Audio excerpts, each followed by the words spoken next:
ఇది ఒక రూమర్.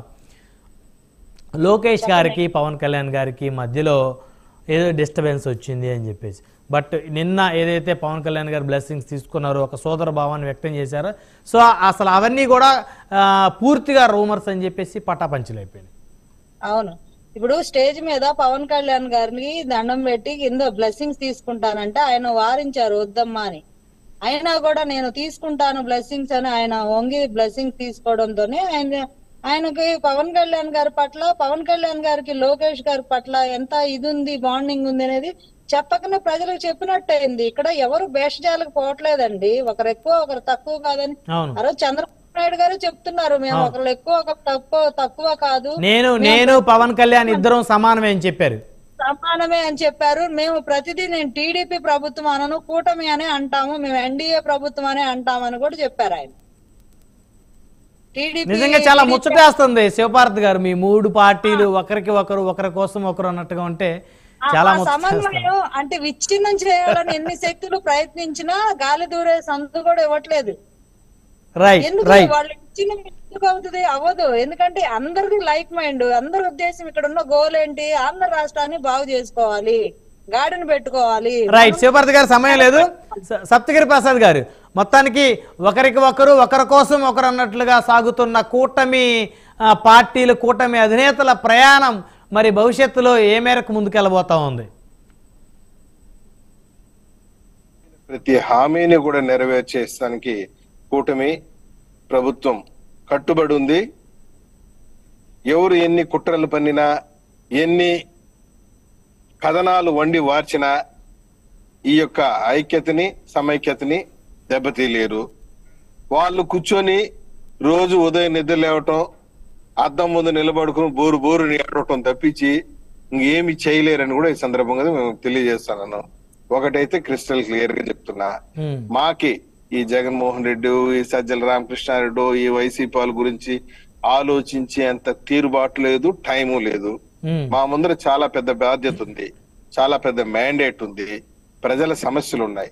వీటన్నిటిపైన పరిష్కరించడానికి మేము దృష్టి పెడతాం తప్పించి జగన్మోహన్ రెడ్డి గురించి ఇప్పుడు చెప్తాను చూడండి. 11 మంది ఎమ్మెల్యేలు ఉన్నారు, పార్టీ అతలాకుతలం అయిపోయింది. దాదాపు 8 జిల్లాల్లో ఒక సీటు కూడా గెలవలేని పరిస్థితి. సాక్షాత్ తన సొంత జిల్లా కడప జిల్లాలోనే కంచుకోట, కడప జిల్లాలోనే సీట్లు కొత్త కొట్టేసింది, ఏమీ లేదు. తన కంచుకోట జమ్మలగడ్డ అయితే ఏమి, ప్రొద్దుటూరు అయితే ఏమి, పోతే కమలాపురం అయితే ఏమి, రైల్వే కోడూరు, ఇవన్నీ క్లీన్ స్వీప్ అయిపోయింది. కర్నూలు గాని ఎక్కడ లేదు. మీరు చూడండి, నేను రాజధాని ఇస్తాను, ప్రమాణ స్వీకారానికి విశాఖపట్నం వస్తాను అని చెప్పినా కూడా విశాఖపట్నం ప్రజలు వద్దు, నువ్వు మా ఊరికి రావద్దు అని ఓడగొట్టి పంపించారు. దాని అర్థమైంది, నేను ఓడగొట్టారు, నీకు అసలు ఒక సీటు కూడా ఇవ్వలేదంటే దాని అర్థం మీద కదా. ఈ లోపల బొత్స సత్యనారాయణ మేము రూములు బుక్ చేసేసినాము, టికెట్లు బుక్ చేసేసినాము, 9వ తారీఖు ప్రమాణ స్వీకారానికి కూడా అన్ని ఏర్పాట్లు చేసుకున్నాము. ప్రమాణ స్వీకారం పొటేలు కొనేసినాము, మేకపోతులు కొనేసినాము, డిన్నర్లు, డావత్తులు, నాయన రచ్చలు, టికెట్లు చూడు, ఆగడాలు, పందాలు కాసేది, ఇవన్నీ ఎందుకు నాయన అయిపోయింది. నువ్వు ప్రమాణ స్వీకారం చేయాలంటే వచ్చేసుకో, విశాఖపట్నం పోయి నువ్వు మీరు పందాలంటే ఒక అంశంలోకి వెళ్ళాలి. చాలా మంది వైకాపా నేతలు పందాలు కాసే రోడ్డును పడ్డ పరిస్థితి కూడా ఉందనేటువంటి చర్చ కూడా జరుగుతా ఉంది. మరి వాటిలో ఏ మేరకు వాస్తవాలు ఉన్నాయనేది ఆలోచించాలి. ముఖ్యమంత్రి రోడ్డు పడి ఉంటే, మాజీ ముఖ్యమంత్రి జగన్మోహన్ రెడ్డి రోడ్డును పడి ఉంటే పాప మీ కార్యకర్తలు ఏముంది పందాలు కాసే వాళ్ళది, జగన్మోహన్ రెడ్డి రోడ్డును పడి ఉన్నాడు, అయిపోయింది. ఒకటి గుర్తుపెట్టుకోండి సప్తగిరి ప్రసాద్ గారు, గాయపడిన సింహం శ్వాస గర్జన కన్నా ఇంకా భయంకరంగా ఉంటుంది. ఓకే ఓకే, ఇట్లాంటి పాటలు జగనన్న జెండాల్లో మీ ఎజెండా పులివెందుల్లో పుట్టిందిరా పులిరా బలి బలిరా, అదేదో పాట కూడా ఉండేది కదా, బలిరా బలి. జెండాలు జత కట్టడమే మీ ఎజెండా, అంటే మీ ముగ్గురు కూటమి నేతలు జనం గుండెల్లో జత కట్టడమే జగన్ ఎజెండా.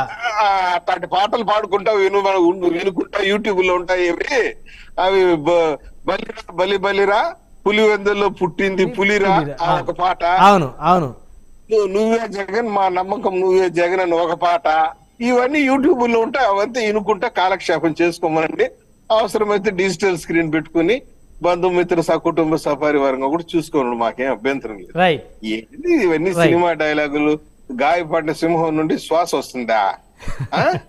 అమ్మా మా తెలియదులే గొప్ప విషయంలో. సింహాల నుండి శ్వాస అంటే మనుషులకు రావ శ్వాస, సింహాలకైనా వస్తాయా?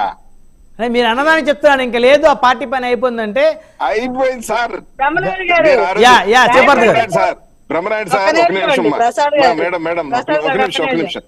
వన్ బై వన్ టైం తక్కువ ఉంది, కంక్లూజన్ ఇచ్చేయండి ప్రసాద్ గారు. నేను ఆ రోజే చెప్పాను, జూన్ 4వ తేదీ తాడేపల్లి పార్టీ ఆఫీస్ కి టూలెట్ బోర్డు పెడతారని. 5వ తేదీ ఖాళీ చేసుకొచ్చి ఇంటికాడ పెట్టుకున్నాడు ఆఫీస్. అర్థమైందా?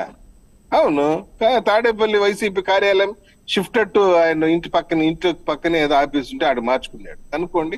నేను తప్పు చెప్పి విన్నాను. అయితే అది ఎంతవరకు కరెక్ట్ ఒకసారి చెక్ చేసుకోవాలి. దాంట్లో కరెక్ట్ అనేది ఉండేదే కదా. అంటే మీకు అధికారం వచ్చింది, సో ఇప్పుడు మరి మీరు ఏదైనా దాడులు దౌర్జన్యాలకి వెళ్తారనే ఉద్దేశంతో మార్చుకోండి. ఆ దాడులు గీడులు చచ్చిపోయిన పాములు ఎన్నిసార్లు కొడతాం సార్? నేను మళ్ళీ చెప్తున్నాను, మళ్ళీ దాడులు గీడులు ఏమి ఉండవు. పాటలు ఉన్నాయి కదా యూట్యూబ్ లో, వినుకుంటాం. రైట్. శివభారత్ గారు ఏదో చెప్పాలన్నారు. మీరు ఇందాక అంటున్నారు కదా, గాయపడ్డ సింహం నుండి శ్వాస అని. ఆయనకి శ్వాస వస్తే ప్రజలకు శ్వాస వచ్చింది, అందుకే పంపించారు. Right right right. మొత్తానికి లక్ష్మీనారాయణ గారు, కూటమి చాలా స్ట్రాంగ్గా ఉండడంతో పాటు ఇప్పుడు సప్తగిరి ప్రసాద్ గారు ఇంకా వైసీపీ అనేది ఎప్పటికీ కూడా బలపడే పరిస్థితి లేదు. బట్ ఈ 5 సంవత్సరాల్లో బలపడకపోయినప్పటికీ ఇంకొక 5 సంవత్సరాలు మా హైతిప్పు కూటమికి 10 సంవత్సరాలు అవకాశం ఇస్తారేమో. ప్రభుత్వ వ్యతిరేకత వచ్చింది. ఆయన యంగ్స్టర్ జగన్మోహన్ రెడ్డి గారు ఖచ్చితంగా ఆయన మళ్ళీ ప్రజల్లోకి వెళ్తానంటున్నారు. పాదయాత్ర కూడా అనేటువంటి ఇండికేషన్ కూడా ఇచ్చారు, ఎందుకంటే బాధితులందరినీ పరామర్శిస్తాను వచ్చని. సో చూద్దాం. మొత్తానికంటే మీ కూటమి ఏదైతే ఉందో ప్రభుత్వం, మీరు ఇచ్చిన హామీలన్నీ నెరవేర్చుకుంటే ఖచ్చితంగా మీకు అవకాశం వచ్చింది. మీరు హామీలు కనుక నెరవేర్చలేకపోతే ఖచ్చితంగా మళ్ళీ ప్రభుత్వాలు మారుతూ ఉంటాయి, ప్రజలు నిర్ణయాలు మైండ్ సెట్ కూడా మారుతూ ఉంటుంది. So right. మొత్తాన్ని కనుక చూస్తే కూటమి నేతలు ఒకరి కోసం ఒకరు అన్నట్లుగా ఉన్నారు. రైట్. ధన్యవాదాలండి. మరి ఇది ఇవాళ ప్రైమ్ డిబేట్. మరి ఈ డిబేట్లో పాల్గొన్నందుకు లక్ష్మీనారాయణ గారు, భారతీయ జనతా పార్టీ సీనియర్ నాయకులు, అదేవిధంగా శివపార్త గారు, జనసేన పార్టీ రాష్ట్ర అధికార ప్రతినిధి, సప్తగిరి ప్రసాద్ గారు, తెలుగుదేశం పార్టీ రాష్ట్ర అధికార ప్రతినిధి. అందరికీ పేరు